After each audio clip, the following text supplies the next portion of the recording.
तो कैसे हो आप सभी। स्वागत करता हूँ हमारे चैनल टीचिंग टॉल्स पे। इस वीडियो में सीडीपी पेपर 1 लेकर मैं राहुल कुमार आप लोगों के सामने आया हूँ। और इसके पहले हम लोगों ने पेपर 2 का जो है सोल्व कर चुका हूँ 1 से लेके 30 तक सीडीपी। तो नॉर्मली जो है सीडीपी आज का पेपर कैसा रहा और कल क्या आ सकता है ये थोड़ा सा पहले देख लेते हैं, ठीक है। तो यदि आपने ऑटिज्म के बारे में पढ़ रखा हो, ठीक है, और डिस्ग्राफिया था पेपर 1 एंड पेपर 2 में, दोनों में था, ठीक है। तो यानी कि डिस्ग्राफिया से रिलेटेड दोनों में था, ठीक है। राइटिंग से रिलेटेड होता है लेकिन वहाँ पे राइटिंग ना देकर कुछ और था, ठीक है। तो आप जो है एक बार पेपर देख लेंगे और आपने देखा भी होगा। और जो है पेपर 2 में असर्शन एंड रीजन के सवाल 6 थे और पेपर 1 में जो थे लगभग 5 थे, लेकिन 4 टोटल मैंने देखा हूँ, 5 भी हो सकते हैं, ठीक है। तो ये असर्शन एंड रीजन वाले सवाल थे। जीन पियाजे से था, ठीक है, जीन पियाजे और बायोगोत्स्की से यानी कि 4-5 सवाल थे पेपर 2 में, ठीक है। और पेपर 1 में भी लगभग 4-5 सवाल दे ही दिए हैं, ठीक है। तो ये टॉपिक आपको इम्पोर्टेंट है, फटाफट से रिवीजन, अगर आपके पास अभी समय है तो आप फटाफट से रिवीजन कर सकते हो, ठीक है। प्याजे बायोगोत्स्की। और एक सवाल था कि प्याजे और बायोगोत्स्की में कॉमन क्या है, ठीक है। प्याजे और बायोगोत्स्की में जो कॉमन पॉइंट मिलता है वो पूछा गया था, ठीक है। अब एक सवाल ऑटिज्म से था, स्वालीनता से। आपने जो अगर इसको आंसर लगाओगे डिसिप्लिन एंड ऑर्डर से जो कार्य करता है रेगुलर डेली बेसिस, वो वाले आंसर सही होगा, ठीक है। इसमें काफ़ी बच्चे जो है फंस गए थे। और एक सवाल था असर्शन किन्ने हो गया। बाकी मैथ वाले सवाल की बात किया जाए तो फ्रैक्शन आप लोगों ने पढ़ रखे होंगे, अलजेब्रिक एक्सप्रेशन पढ़ रखे होंगे, ठीक है। और मीन मीडियन मोड का एक सवाल था, वहां से आप उठा लेना। हिंदी वाले सवाल देखियो, पैसेज से सारा सवाल बन जाएंगे। 15 सवाल थे पैसेज और पोएम से, यानी कि सारे बन जाएंगे। और 15 पेडागोजी भी इजी आ गए थे, उसमें 10 सवाल आप ऐसे ही मतलब पढ़े होगे सवाल, आंसर ऐसे ही पिकअप हो जाएगा। 5 सवाल थोड़ा सा थिंकिंग था, वो भी आप लोग कर लोगे, ठीक है। अ, अब देखना होगा कि जो पेपर इंग्लिश और हिंदी है क्या सेम कल वाले मिलता है, आज वाले तो ऐसा नहीं हुआ, लेकिन कल हो सके मे बी, ठीक है। 75% नहीं 50% चांस अगर मिल रहा है तो दोनों एक बार मिलान कर लेंगे, ठीक है। ऐसा नहीं है आज नहीं दिया था। तो यहाँ पे आप यहाँ पे कर सकते हो ये सब चीज़ें।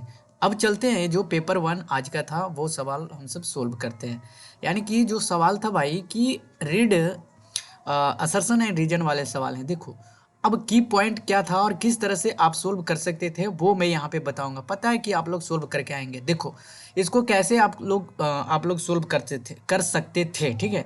यहाँ पे देखो लिटरेचर के बारे में दिया गया है और फिर बाद में लिटरेसी आ गया, ठीक है। और यानी कि इंक्लूड वेराइटी ऑफ चिल्ड्रंस की बात किया गया है, तो चिल्ड्रंस की इफेक्टिव लर्निंग की बात ही किया होगा, ठीक है। यानी कि लिटरेचर लिटरेसी तो ये एक दूसरे से बिलोंग कर रहा है।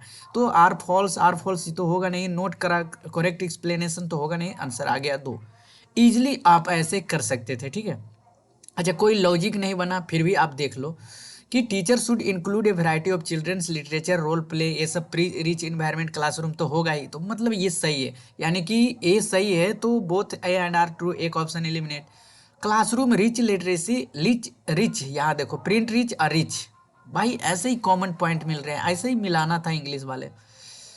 करा कि in order to facilitate student learning in progressive classroom a teacher should emphasise on the practice of.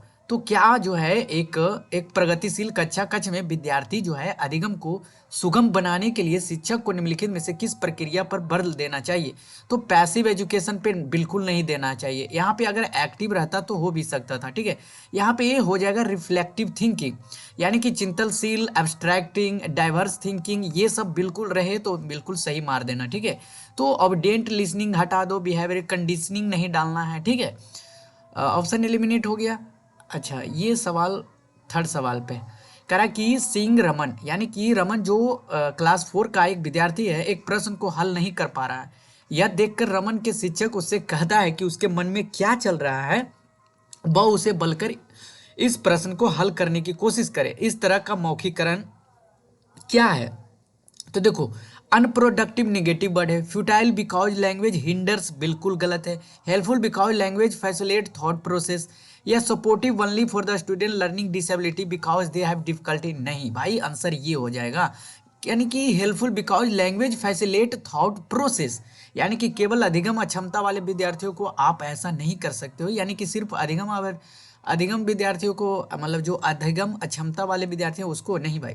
A teacher who believes in constructivism pedagogy would, यानी कि एक शिक्षक जो रचनावादी शिक्षा शास्त्र में विश्वास करता है के लिए आवश्यक है कि वह, तो देखो पहले प्रमोट एबिलिटी ग्रुपिंग नहीं करना है।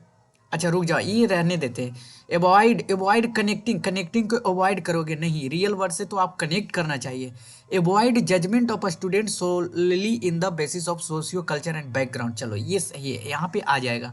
Promote high level of verbal instruction primary pedagogy, भाई प्राइमरी लेवल में हाई लेवल प्रमोट नहीं करना होता है। प्रमोट एबिलिटी ग्रुपिंग स्टूडेंट, ये भी नहीं होगा। इससे बेटर ऑप्शन हमारा जो है ऑप्शन थर्ड आ रहा है, क्योंकि देखो यहाँ पे करा कि केवल सामाजिक संस्कृति पृष्ठभूमियों के आधार पर क्षेत्र को निर्णय लेने से बचें, यानी कि करा कि केवल जो है आप सोशियो कल्चरल बैकग्राउंड देखकर आप ऐसा पृष्ठभूमि तैयार नहीं कर सकते हैं बच्चे की, ठीक है। तो ये तो सही है ना, विरोध कर रहा है ऑप्शन में। अच्छा एक्टिव इंगेजमेंट कहाँ होगा, तो देखो रोट मेमोराइजेशन नहीं होगा, बिल्कुल गलत है। एक्टिवली वैल्यू मार्क कंपटीशन हो सकता है। एक्सप्लोर एंड क्वेश्चन, ये बिल्कुल सही है भाई। देखो टेक्स्ट बुक कंसिडर नहीं करना है, देखो दो ऑप्शन ऐसे ही एलिमिनेट हो गया। अब देखो सक्रिय रूप से अंक और प्रतियोगिता, भाई कंपटीशन भी नहीं कराना, ये सब मैंने कहा था कीवर्ड में, पहले ही ऑप्शन एलिमिनेट कर देना, ठीक है। तो आंसर कौन सा आ जाएगा, ऑप्शन 2 आ जाएगा। देखो इजिली जो है ऑप्शन आप एलिमिनेट कर पा रहे थे, लेकिन आप जो पढ़ने के चक्कर में सारे को जो है भूल गए होंगे, ठीक है। देखो राधा जो है तर्क देती है कि कपड़ा जो है छाया की तुलना में धूप में जल्दी सूखता है, तो ये क्या है, ये क्या है भाई, तो काउज एंड इफेक्ट है। डायरेक्ट सवाल आ रहे हैं, बताओ पेडागोजी से सीडीपी से अगर आपने थोड़ा सा भी पढ़ रखा होगा तो वो जो है डायरेक्ट सवाल यहाँ से बन रहे हैं, ठीक है भाई। अब चलो 7वें सवाल की तरफ बढ़ते हैं। विच of the following is an example of intrinsic motivation, यानी कि आंतरिक मोटिवेशन आपको कैसे मिलेगा, यानी कि इंजॉयमेंट से, पर्सनल इंजॉयमेंट से। प्राइज एंड मनी तो एक्सट्रिंसिव है, गुड ग्रेड एक्सट्रिंसिव है भाई, यहाँ से गुड गुड सब ऐसे ही निकाल सकते थे, यूं यूं यूं करके सीडीपी 30 बना लेते। देखो एक आध दो सवाल नहीं कर सकते, देखो एक दो सवाल है लास्ट में देखना, बहुत ही अच्छे सवाल दिए हैं असर्शन एंड रीजन वाले। फिर से आगे, teacher who believe in constructivism pedagogy should provide a lot of material to the children, भाई देख लो यहाँ पे ए लॉट ऑफ मतलब मटेरियल दे दो भाई बच्चे को, यानी कि रचनावादी शिक्षा शास्त्र में विश्वास रखने वाले शिक्षकों को बच्चों को ढेर सारी सामग्री उपलब्ध करानी चाहिए, बच्चे को नहीं खुद को। छोटे बच्चे अर्थपूर्ण सीखने के लिए केवल मौखिक निर्देश या व्याख्यान पर निर्भर होते हैं, तो देखो भाई छोटा बच्चा है और उसको वर्बली इंस्ट्रक्शन दोगे एंड लेक्चर सुना रहे हो मीनिंगफुल लर्निंग, वो सीखेगा नहीं, दोनों गलत हो जाएगा, ठीक है। करा कि avoiding the appearance of low ability in front of peers and teacher in as example of, साथियों और शिक्षकों के सामने कम योग्यता की उपस्थिति से बचना एक उदाहरण है। तो ये कैसा उदाहरण है, मतलब देखो पीयर्स एंड टीचर जो सिखा रहे हैं आपको और टीचर जो पढ़ा रहे हैं आपको, ये फ्रंट ऑफ यानी कि लो एबिलिटी है,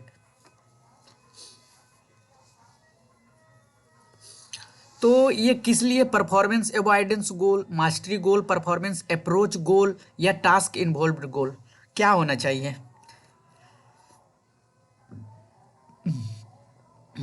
लो एबिलिटी तो होना चाहिए यहाँ पे परफॉर्मेंस अवॉइडेंस गोल, हाँ नहीं भाई अवॉइडेंस नहीं कर सकते, mastery goal, performance approach goals, task involvement, तो लो एबिलिटी पूछा है तो आंसर ये हो जाएगा, यानी कि निगेटिव पॉइंट के टर्म में पूछा गया है, ठीक है। बाकी सब तो सब पॉजिटिव था। Which of the following is an effective way to promote critical thinking in the classroom, यानी कि कक्षा में आलोचनात्मक सोच को बढ़ावा देने के लिए निम्नलिखित में से कौन सा प्रभावी तरीका है, बताओ। तो आपको बच्चा को क्या करना है भाई, देखो pre determined answer to choose from, encouraging rote memorisation नहीं कराना है, डिस्करेज नहीं करना है, encouraging student to think independently and question assumption, भाई ये तो सही है भाई, क्रिटिकल थिंकिंग के लिए ये सही हो जाएगा, ये गलत हो जाएगा, ठीक है। चलो अगला सवाल था असर्शन एंड रीजन वाले, देख लो 2 सवाल कर लिए, ये तीसरा सवाल है। Some children have a characteristic that resemble their parents while others are markedly different from their parents, यानी कि कुछ बच्चे में ऐसी विशेषताएं होती है जो उनके माता पिता से मिलती है, जबकि अन्य माता पिता से स्पष्ट रूप से भिन्न होती है। भाई सोच लो, यह पता लगाना कि कोई विशेषता वंशानुक्रम या आनुवांशिक के कारण कितनी है और पोषण या पर्यावरण के कारण कितनी, एक जटिल मुद्दा है। हाँ भाई, ये भी हो सकता है। यानी कि नर्चर ऑफ जो इन्वायरमेंट है वो कम्प्लेक्स इशू हो सकते हैं। और some children have a characteristics that resemble their parents while the other markedly different from their others. और ये जो बात किया गया है, क्योंकि यहाँ पे लगा के देख लो, because working out of how much any character, यानी कि कुछ बच्चे ऐसे विशेषता होती है जिनके माता पिता से मिलती हैं जबकि अन्य माता पिता से स्पष्ट रूप से भिन्न होता है, क्योंकि यह पता लगाना कोई विशेष वंशानुक्रम या आनुवांशिकता के कारण कितनी है और पोषण पर्यावरण के कारण कितनी है, जटिल मुद्दा है। तो ये जो है आर व्याख्या कर रहा है, सही हो सकता है। ठीक है, अगला सवाल था which of the following statement about development is correct.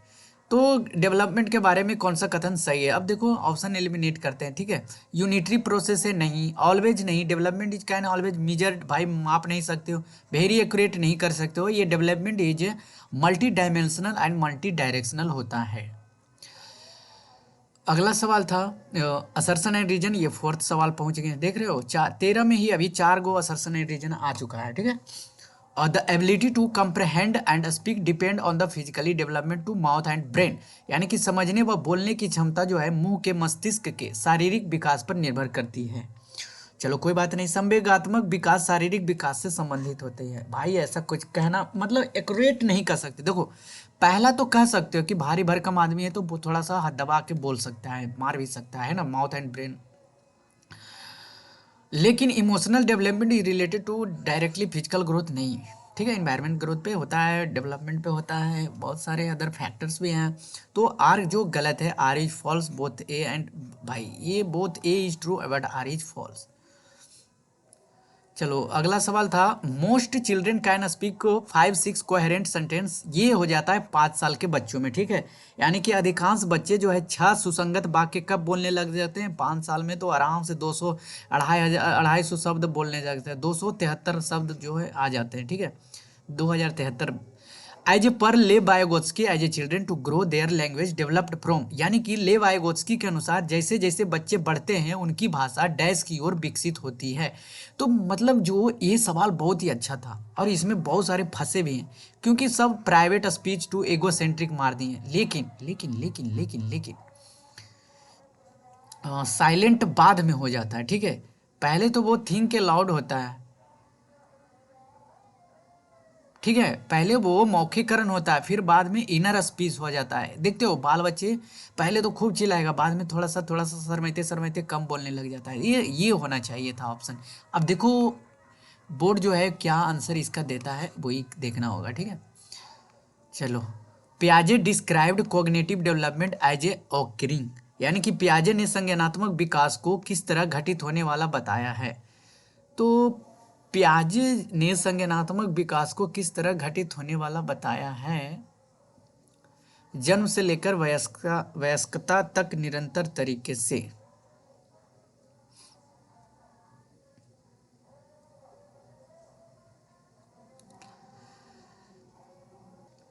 ठीक है, पियाजे describe cognitive development as a occurring, पियाजे ने संज्ञानात्मक विकास को किस तरह घटित होने वाला बताया। तो पियाजे 4 प्रकार के दिए हैं, स्टेज दिए हैं। अब ये 4 गुणात्मक रूप से विभिन्न अवस्थाएं, भाई ऐसे ही पकड़ा जाता क्वालिटेटिवली, देख रहे हो। मतलब जो पढ़ रखे हैं भाई लोग पियाजे वाइगोत्स्की ये सब 5-6 सवाल ऐसे उड़ा देंगे। देखो Rama was mean to her brother Tahir, Rama ने अपने भाई ताहिर के साथ मतलबी तरीके से व्यवहार किया। अगले दिन ताहिर बीमार हो गया और रमा ने निष्कर्ष निकाला कि उसने अपने भाई को बीमार कर दिया। लो भाई, अब अकॉर्डिंग टू पियाजे each stage cognitive development is Ramayana, यानी कि दोनों को तोड़ मरोड़ के एक जगह ला रहा है। तो ये जो होता है सेंसरी मोटर स्टेज नहीं, प्री ऑपरेशनल स्टेज में आ जाता है, फॉर्मल में नहीं आएगा भाई। कंक्रीट फॉर्मल ये सब सोचने लग जाता है, लेकिन जब 4-5 साल का बच्चा रहता है प्री ऑपरेशनल स्टेज में तो ऐसा सोचता है। ठीक है, तो ये उसके दिमाग में अभी चल रहा है। अगला सवाल था कि dash is the process children become aware of their gender roles, यहाँ पे जेंडर रोल्स की बात आ गया है तो यहाँ पे जेंडर टाइपिंग होगा। ठीक है, जेंडर रिलेटेडनेस नहीं होगा, जेंडर टाइपिंग होगा, यानी कि जेंडर वर्गीकरण।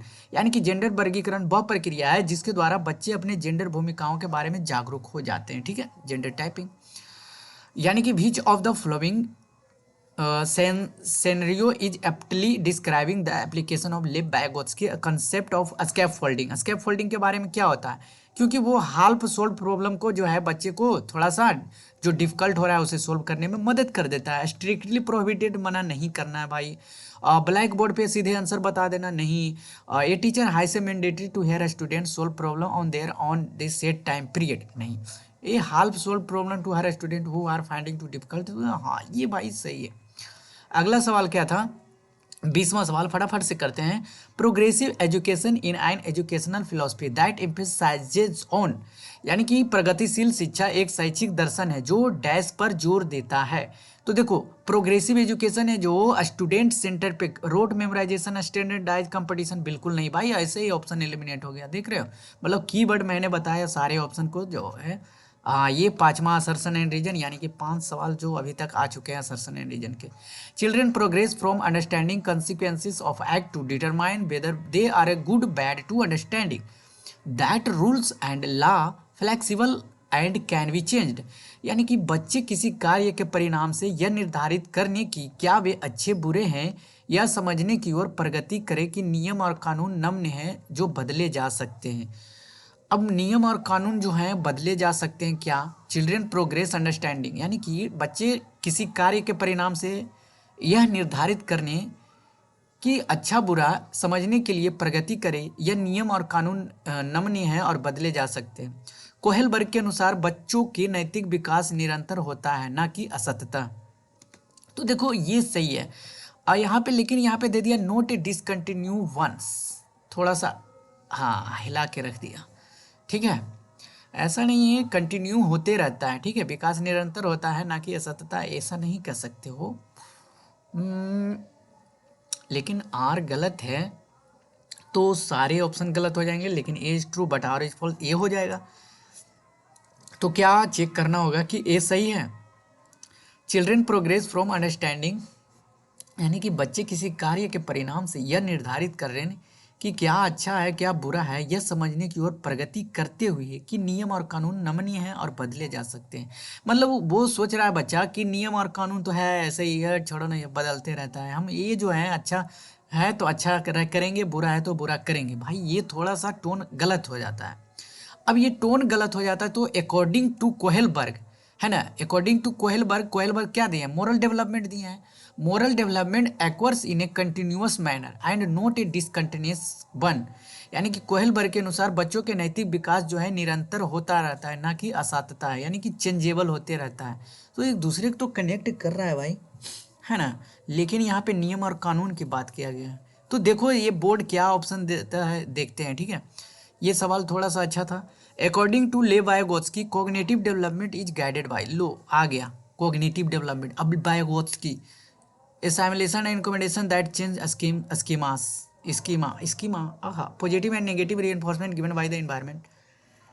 अब वायगोत्स्की है तो इन्वायरमेंट आएगा ही भाई, ठीक है। जैसे कि social Vygotsky, social cultural and language in the form of private speech,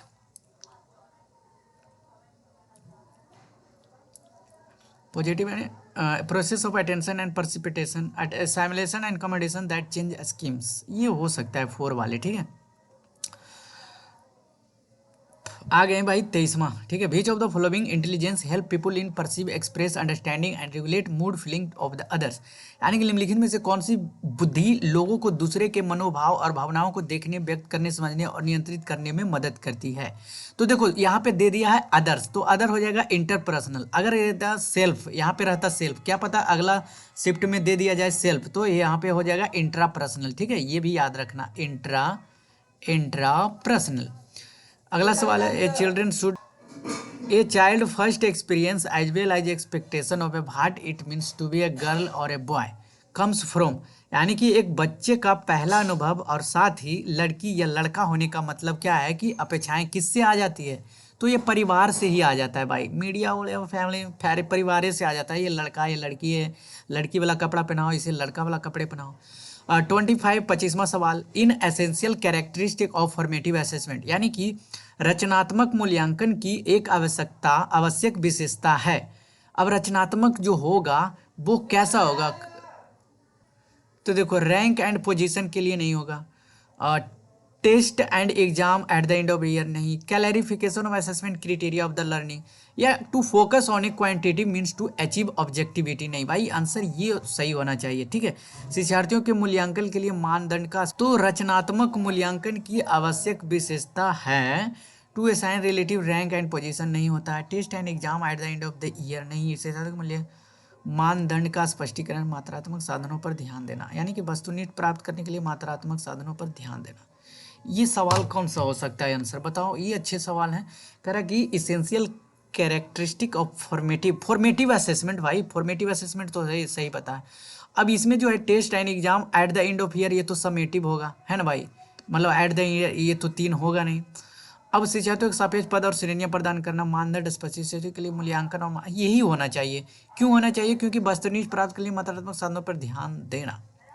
चलो देखते हैं क्या देता है बोर्ड। डिसग्राफिया सही के बाद है, लर्निंग डिसेबिलिटी सब मारे होंगे।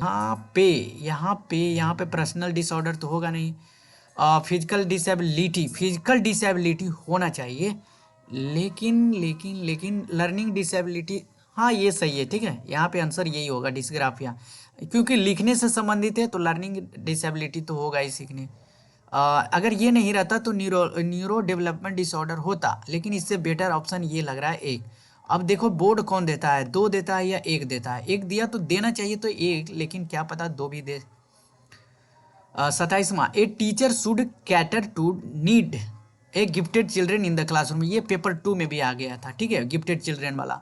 अब गिफ्टेड चिल्ड्रेन वाला बच्चा जो है कैसा होता है बताओ, संज्ञानात्मक और सोशल होता है, संज्ञानात्मक और इमोशनल होता है, या कॉग्निटिव सोशल एंड इमोशनल होता है, तो तीनों होता है, ठीक है भाई। अगला सवाल है, अब चलो 2 सवाल और रहेंगे, आराम से करते हैं, ठीक है। कह रहा कि which of the following are example of a pedagogical approaches to teach a student learning disability. अब देखो स्टैंडर्डाइज हटा देना है, बाकी सब सही है, ठीक है। 1 3 4, यानी कि 1 3 4 कहाँ है भाई, 1 3 4 कहाँ है, यहाँ हो गया ऑप्शन टी, यानी कि breaking down task into smaller part, ये तो सही है। फ्लेक्सिबल एंड सिक्वेंशियल इंस्ट्रक्शन देना चाहिए, use of multi sensory strategy भी होना चाहिए, भाई सारे सही ऑप्शन है, यानी कि एक को छोड़कर, ठीक है। अब अगला सवाल है, सेकेंड लास्ट सवाल पहुंच गए हम लोग, और उसके बाद जो है 30 सवाल करके और वीडियो को समाप्त करेंगे। विच of the following statement about autism वाले स्पेक्ट्रम डिसऑर्डर आ रहे हैं बार बार, मैंने कहा था ऑटिज्म वाले पढ़ के जाना, पेपर 2 में भी आए हैं 2 सवाल इससे। तो देखो ऑटिज्म स्पेक्ट्रम डिसऑर्डर जो है करेक्ट है, the children with autism spectrum disorder have excellent communication skill but poor memory, भाई ऐसा नहीं कहते हैं। अब देखो यहाँ पे ऑटिज्म वाले बच्चे जो होते हैं ना, थोड़ा सा डिसिप्लिन होते हैं, वो एक कार्य जो कर रहे हैं डेली वो करेंगे, लेकिन टाइमली करेंगे, तो ये याद रखना। तो children with autism spectrum disorder excited preference for a new stimulus every day नहीं, सेंस ये तो होगा नहीं, एवरी डे नहीं चेंज करता है। It is primary to ability to hear that effective disorder, हाँ ये होगा। देखो मैंने कहा था जब मॉक लगा रहे थे, ठीक है, मॉक वाले पेपर करा रहे थे, कि उसको मुख्य कार्य ये होता है कि उनको सुनो, ability to hear that is effective to autism spectrum disorder, ये होता है।